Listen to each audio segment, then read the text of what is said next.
धुळे महानगरपालिकेच्या जाहीर झालेल्या निकालानंतर राजकीय वातावरण तापले आहे. भाजपला एकहाती सत्ता मिळाल्यानंतर महाविकास आघाडीने गंभीर आरोप केले आहेत.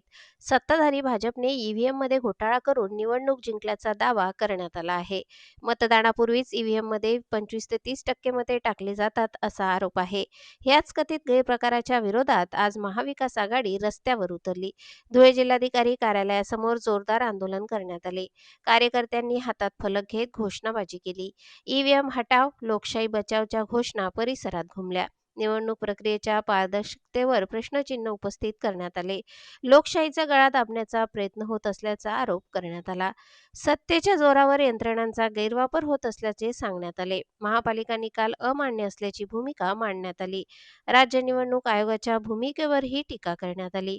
आयोगाने निष्पक्ष तपास करावा अशी मागणी करण्यात आली. भविष्यातील सर्व निवडणुका बॅलेट पेपरवर घ्याव्यात असा आग्रह धरला. ईव्हीएम प्रणालीवर विश्वास राहिलेला नाही असे कार्यकर्ते म्हणाले.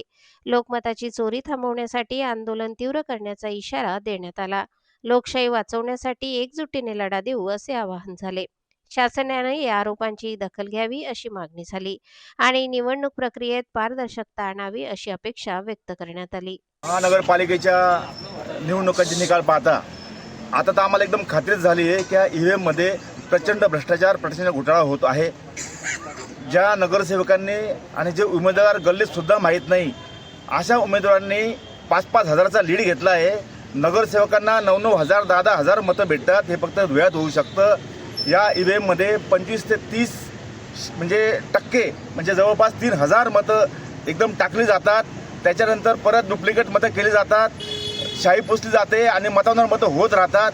म्हणून या यंत्रणेवर निवडणूक आयोगावर आमचा आता विश्वास राहिलेला नाही. या निवडणुका या बॅलेट पेपरनेच झाल्या पाहिजेत.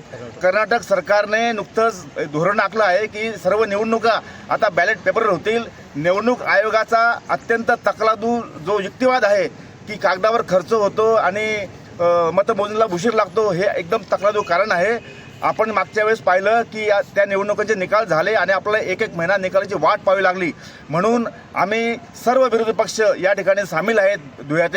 आम्ही नम्र विनंती करतो की या निवडणुका आता स्थानिक स्वराज्य संस्थेच्या जिल्हा परिषद, पंचायत समिती, ग्रामपंचायत या निवडणुका बॅलेट पेपरवर झाल्या पाहिजेत. अन्यथा आम्ही रस्त्यावर उतरू, तीव्र आंदोलन छेडू आणि त्या अनुषंगाने जे काही परिणाम होत असतील त्याला सर्वस्वी हे शासन जबाबदार राहील.